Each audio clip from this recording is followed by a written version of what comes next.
Honorable Speaker, for this opportunity also to support the report, the mediation report by the Mediation Committee, Honorable Speaker, as proposed by the chairperson, Honorable Speaker. Honorable Speaker, even as we support this report, there is something that we also need to ponder as a House. And even first of all, Honorable Speaker, it's also important for us to guide the members of the public that this is a procedure. There has been a misconception out there that members of parliament are sitting on the county funds, or rather they are fighting the county governments or devolution by not really being able to allocate funds to the counties, Honorable Speaker. That is misleading, and it's a misconception, Honorable Speaker.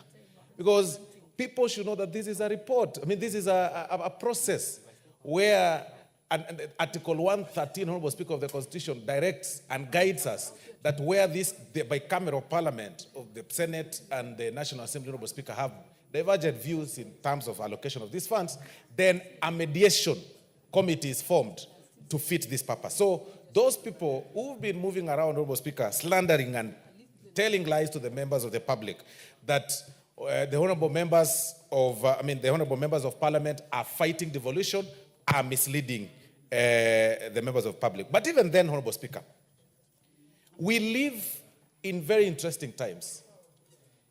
The county government seeking to have 400 billion is not a bad idea because, after all, Honorable Speaker, we passed this constitution that we have devolved units get a good amount of money to have the resources taken back to the villages or back to Mwananchi, back to the counties, Honorable Speaker. That is not a bad thing. But also, we also need to live in reality. We need to live in reality of time. We need to live and be practical of what happens, what is happening in the country. We all live in this country and know the status of our economy. Know very well that upon what happened in June, Honorable Speaker, when we passed the finance bill here, then it clearly means that we couldn't meet our revenue target, Honorable Speaker, and it couldn't be practically possible to allocate the counties all the funds that they wanted, Honorable Speaker. So this committee has really tried and overstretched themselves to even raise it to such an amount at 24% to raise it at 387 billion, Honorable Speaker. But even then, we then need to ponder ourselves and sit and ask ourselves these very pertinent questions, Honorable Speaker. Where does this money go to? It is going to the counties. It is not the first time these funds are going to the counties. Every county has received funds, all since 2013, Honorable Speaker, to date. But where does this money go to, Honorable Speaker? Where does it go to? It is the president the other day, Honorable Speaker, and in copying the Honorable Oudo's words, Honorable Speaker, the president was here while reading his speech. He talked about corruption. If there is a place that we need to fight corruption, it's actually in the county governments. If there is a place there is high level of corruption that is massaged, that is, we have created demigods, Honorable Speaker, in the name of their excellencies. It's a very bad thing. That you move from county to county, you'll hear very unique problems, Honorable Speaker. Where is this obsession of them even fighting for fuel levy coming from? That you've got it, you have enough, you have money, you have some counties receive up to 13 billion. This is now, we are talking about 307 billion in the entire country for under the shared revenue, but you are again here fighting for RMLF, which is less than 10 billion. What kind of gluttonous mindset is this, Honorable Speaker? This is pure greed. You're all over going to court and saying, these members of parliament are getting 100 million. Really. And majority leader, Honorable Speaker, and spoke very well and stated facts that when you go to their compounds, Honorable Speaker, they have 12 bodyguards guarding their homes. Then they have guys carrying rungus in the name of, they are called, in the name of Kanjo, Honorable Speaker. They are guarding them. So Raya can hardly reach them. So all those problems are taken to members of parliament who only have one bodyguard, Honorable Speaker, and by the operations, by facts of our operations in terms of our duties, Honorable Speaker, we are ever with the people. So these guys walk around with so many people. Raya can hardly reach them to explain to them their problems. There are no medicines in hospitals, Honorable Speaker. They are now sabotaging every health system. They cannot build classrooms, Honorable Speaker. I even heard one governor, Honorable Speaker, close to actually in my county, bragging that the KTRH, the Kisi Teaching and Referral Hospital, makes 247 million in a quarter. Really? You are bragging that you are making 247 million in a quarter in a hospital that does not have drugs, in a hospital that does not have doctors, enough personnel, in a hospital that people are dying. I mean, really, why are people attracting cases, Honorable Speaker? I mean, let's ask ourselves this question, Honorable Speaker. Why would one person need 20 vehicles following him, to a function, to a body of function that does not belong to him, does not belong to his relative? 20 vehicles. One carrying a chair, another one carrying a carpet, another one carrying goons, another one carrying a girlfriend, another one carrying water, another one carrying a toilet, Honorable Speaker. How this toilet, is there a toilet special? Honorable Speaker, this is very painful. Kenyans are suffering. Kenyans are suffering under this devolution. The intention of devolution, Honorable Speaker, was to help. The intention of devolution, Honorable Speaker, was to help and devolve functions back to the villages. But today, professionals or professions are being killed. Doctors who've gone to school for several years cannot even get promotions. They are being frustrated when they raise issues in their, through their society groups and their, through their unions, Honorable Speaker. They are threatened. They are fired. They are transferred. I know of one doctor, Honorable Speaker, who is a dentist, Honorable Speaker, because they couldn't agree with the governor, Honorable Speaker, over the affairs, because she sits in a union. I mean, he sits in a union, Honorable Speaker. He was transferred to a village clinic, Honorable Speaker, to a dispensary where he can't practice his practice. He can't do his dental work, Honorable Speaker, just because it questioned the governor over the operations of the county. Honorable Speaker, it is very painful. It is sad. It is very, very sad. Some are actually building their offices, taking a lot of money. Some have even abandoned their offices. They are working from the stadiums. Others have converted their homes to be small state houses where they hold meetings until night. It is a sad situation. And we are calling upon the EACC, even as we seek to approve the nominee for the CEO position, that it is about time you start arresting some of these governors. It is about time you start arresting some of these thieves in the name of their excellencies. In fact, those terms do not belong to them. Those are their excellency thieves, Honorable Speaker. There is no other better term we can call those guys, because we are sending 307 billion, but you'll need a microscope to see what it does. You will need a microscope to see a classroom. You'll need a microscope to identify an ECD class. It is a sad situation. I speak with a lot of pain, Honorable Speaker, because we have seen how people are suffering in the villages. We've seen what they do, Honorable Speaker, is to use this money to pay goons. They draw this money, some from their own source revenue, to pay goons, to attend functions, to clap for them. What kind of silly attitude is this? It is just too bad, Honorable Speaker, but I beg to support the report. I hope they will be arrested someday. I just hope they will be arrested someday. Thank you very much, Honorable Speaker. Honorable Member for Baringa, what's your point of information? Honorable. Our whip has really put it very well. You are not on record. Honorable Speaker, the whip has just spoken very eloquently about how these governors show uplands and even actually running in convoy. You're on a point of information. Just give us the information. Yeah, he had mentioned about, I heard him talking about he had seen some governors traveling in a convoy about 50, 60. I just want to inform you that there was a video going around about the governor of Narok going in a convoy about 700 cars using public money to go and open a project being funded by a partner called Amref. That is our governors for you, Madam Speaker. Yes. 700 cars. Honorable Chematia, proceed. Thank you so much, Madam Speaker. From the onset, I want to support this report on division of revenue. And I must say, it took time for the two houses to conclude this report, but it is one report that is going to give counties a reprieve at these trying times and very hard economic times. Madam Speaker, I also sit in the budget.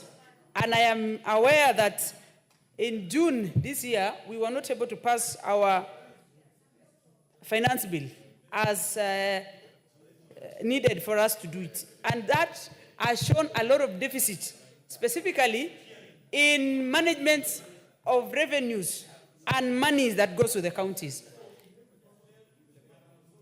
I want to say, in my opinion, the drafters of the Constitution had a lot of hope. But at the same time, they also didn't have proper information on how should we elect our governors. Madam Speaker, the money is not a problem. Today we have agreed through the division of revenue that 387 billion is going to be dispersed to the counties. This money, I want to pray that we are going to be able to collect and we are able to disperse this money within good time so that the counties will be able to deliver services. But I think, just like most of the members have said, we got it wrong from the onset. The mode of electing our governors. These are managers of counties. I don't think it was good for the Constitution to subject governors to elections. Because subjecting them to elections means it is the competition versus the resources that someone has. So we were not able to get the quality governors to govern and help the counties, specifically the far-fledged counties. If you ask me, governors should be probably appointees. They should be appointed, and most likely, they don't have to come from the locality. These are people who should have the proper career to manage resources. Today, what we are crumbling is the level of incompetence of governors. If you look at the first governors who came in, most of them tried to put structures and to create the functioning of the counties. And subsequently, the second and the third have a lot of imbalances. And it's because we subject them back to elections. And to be a governor in Kenya today, no one uses minimally less than 50 million.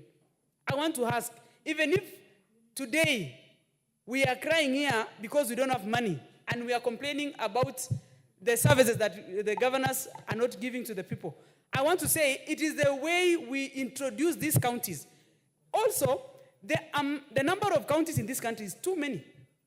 47 counties is so much that sometimes you wonder whether we need a village. It's almost like, because we are creating counties on tribal, like Kisii County, we have Turkana County, that is giving that proper corruption to thrive. Because if I am a governor and my locality is, and everyone who is within the locality is my tribe, most likely I will employ probably a relative. The people who help me to campaign are the ones who are going to be the forefront to make sure that they have been employed. And most of them are not always qualified. So we ended up creating small dynasties that is so much embezzling the resources of the people. And more so, it was very wrong for us, through the Constitution, to devolve sectors like health, or basic education. That is where it's a day-to-day life survival. You go to in my district hospital, a county hospital, Baringo. Barely a week when we were having an event in Baringo, there was nothing in the hospital. You cannot even find a shelf of drugs. And the doctors are always on strike. So there's a problem. And these counties, most of these counties also, Madam Speaker, don't have any revenue. Or even if they do, they collect on source revenue, it is very little money. And if it is there, because of the wage bill, the bloated, Every governor comes in, he puts 100 people in payroll. The first one, the second one, so there are a lot of layers of people who most of them are ghost workers.